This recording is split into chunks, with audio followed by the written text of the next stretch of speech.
Guys, I've done goofed. Alright, what's up guys? Welcome back to my YouTube channel, and I messed up. So I tried transferring my files over to my computer, and what I found out was I deleted my files before I actually transferred them over. So yeah, but it's okay. I'll just show you guys a bit from my chest workout on Saturday, and then we'll go over my workout plan and explain why I did what I did, and you guys can use it if you want to. See you then.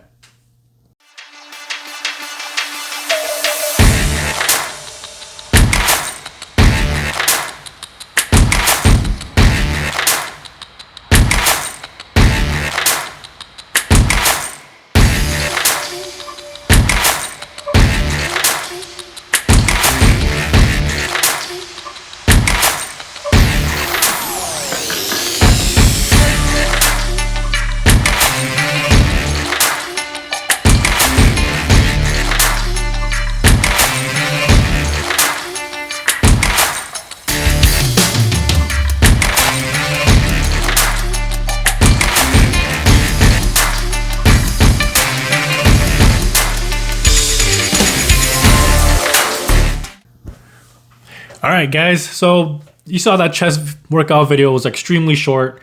I managed to get in there 45 minutes before the gym closed, so it was a very rushed workout. So I got this massive, huge chest pump. And that was great and all. But at least I got my workout in and it wasn't too bad. So now moving on to my workout program. Down in the link below, you will see a Google Sheets. As long as you have the link, you can open it. If you want to use it for yourself, you probably have to save it onto your own Google Drive or Google Sheets first, and then you can tweak things from there. So I'm recording on my MacBook Air, so if there's anything that's wrong, you know why. So here is basically my training program. So the purpose of having a training program is just to track progress and also to project my progress for the next few weeks. The goal is to reach progressive overload. That is just a fancy term for saying that you're going to be better than the day before or the week before. It's either in volume, intensity, or in strength. In my case, it's going to be mainly intensity and strength. This program will just help to keep us on track and to see how we're progressing towards our goals. So let's introduce our training program. So let's start at the top of the page. If you look right here, you'll see this box meant for maxes. Here I have my squat, deadlift, and bench because those are the three main exercises that I want to max out on. Next to that, you'll see these three cells right here. So it's 85 times 3, 90 times 2, and 95 times 1.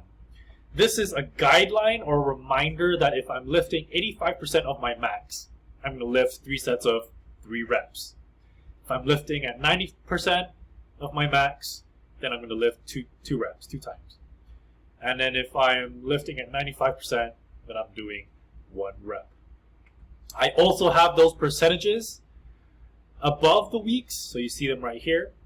Once again, it's just as a reminder. And if you scroll down, I have it broken down by the week and also by the individual day.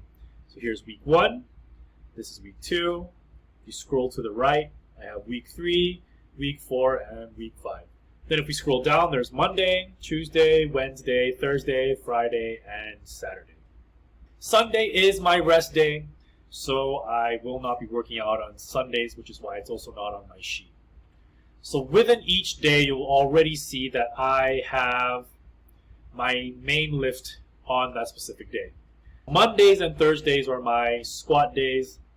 Tuesday, Fridays will be my deadlift days. Wednesdays, Saturdays are my bench days. So the first 3 days of the week, so Monday, Tuesday, Wednesday, the first time I hit these muscle groups, these exercises, these are my heavy days. So I will be going my 85 times 3, 90 times 2, 95 times 1.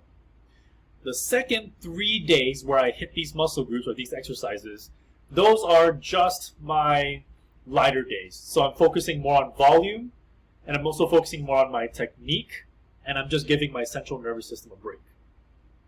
Basically, since your central nervous system is the one that sends signals over to your muscles to push and all that kind of stuff, when you're lifting at high intensity, high weights, it tires it out. If you keep lifting at these heavy weights, your muscles and your brain are going to burn out.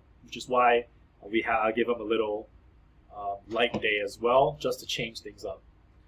So if you look at all of the heavy days, they already have formulas in them to calculate the max that I'll be lifting that day plus a number of reps. Okay, so if you look at this right here, if you look in the formula, it's 85% of my max. B2 is my squat, so 85% of my max, and I'm doing 3 reps. Week 2, I'm changing it to 90%, so this is 90% of my max, and then I'm lifting that for 2 reps. And then lastly, on week 3, I'm doing 95%, and I'm doing that for 1 rep. Below the main lifts, you see that I have drop-down boxes. I inputted all these exercises that I do. Let's say you are doing this program as well, and you have other exercises that you do that I do not have on the list. If you look at these sheets on the bottom right here, if you go into these sheets and you type whatever exercise you want under column A, it should be able to transfer over to the drop-down cells. These do not really have formulas in them because you can just write down whatever weight that you did and how many reps that you did. And then just try to progress in volume or also in weight. So it should be pretty self-explanatory. So let's say I decide to do a hack squat after my squat. I type in the weight plus the number of reps. Then after that I did leg extensions. Then I type in the number of the weight that I did plus the number of reps. Next, I also do shoulders with my legs. So I decided to do dumbbell overhead press, and then I did dumbbell reverse flies, and then I did, let's say, cable reverse flies. And then lastly, I have 2 ab exercises. So I did an ab rollout, and I did planks. So this is just a way for you to keep track of everything. Now let's move on to these weeks specifically. If you look at week 4 and 5, I do not have any percentages above them. Here you'll see in week 4 I have a new max test week. In this week what I do is I try to hit an increase in my max. So I do that either by a 5-pound increment or by a 10-pound increment, as long as I try to hit a new max. That will help project the weight that I will be lifting for the next block or next cycle that I do. And then after I hit that max, if you look at week 5, this is just a deload week, a pullback week, or an active recovery week. So I will still be working out in this week number 5, but I'll probably still do these same exercises, but I'll just bring it back down, the intensity and also the weight. So I'll probably only be lifting like 50% to 70% of my max weight. And this is just for me to focus on recovery and technique. Okay, so basically each block is divided into 5 weeks. First 3 weeks of that block is meant to train my strength and my strength endurance. And then as the week gets progressively heavier, I'm also reducing the weight that I do. Sorry, not the weight, the reps that I do. However, because it is heavier, the intensity is pretty much the same. This just helps me push over my overload, right? This is the overload process. Sure, there might be days or weeks where I get injured, I get sick, I don't get enough sleep, so I'm fatigued, or I get injured. If that does happen, I'll go back and I'll tweak my numbers a bit, probably bring it back a little bit, and then slowly work my way up again.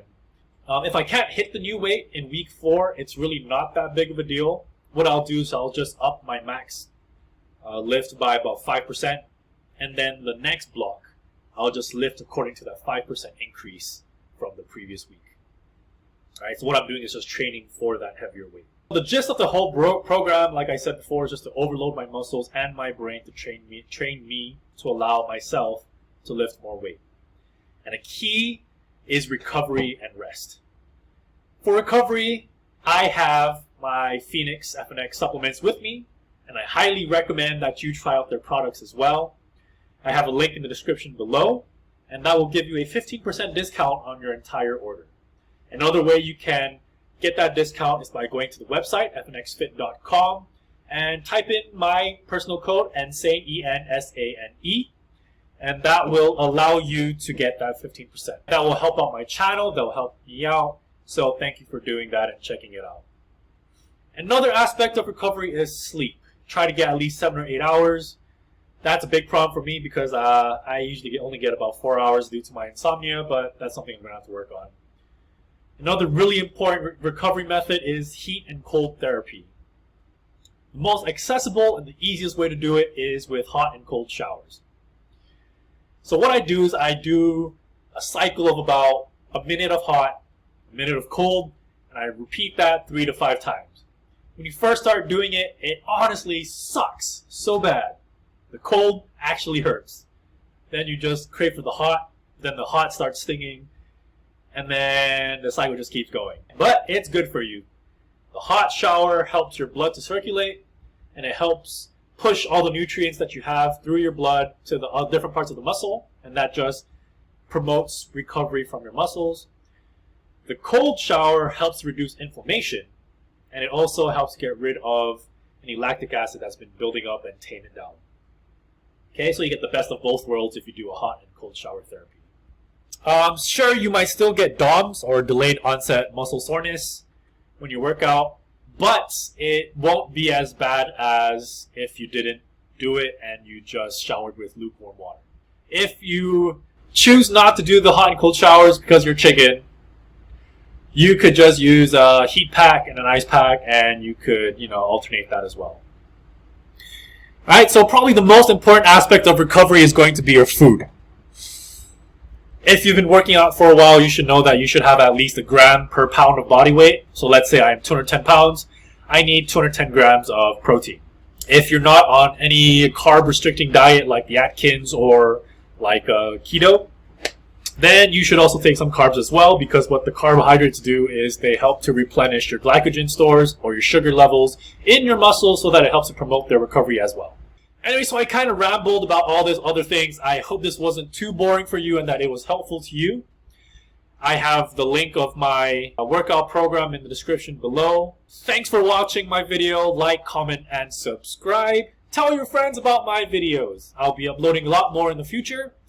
Have a wonderful day, and remember to train and sing.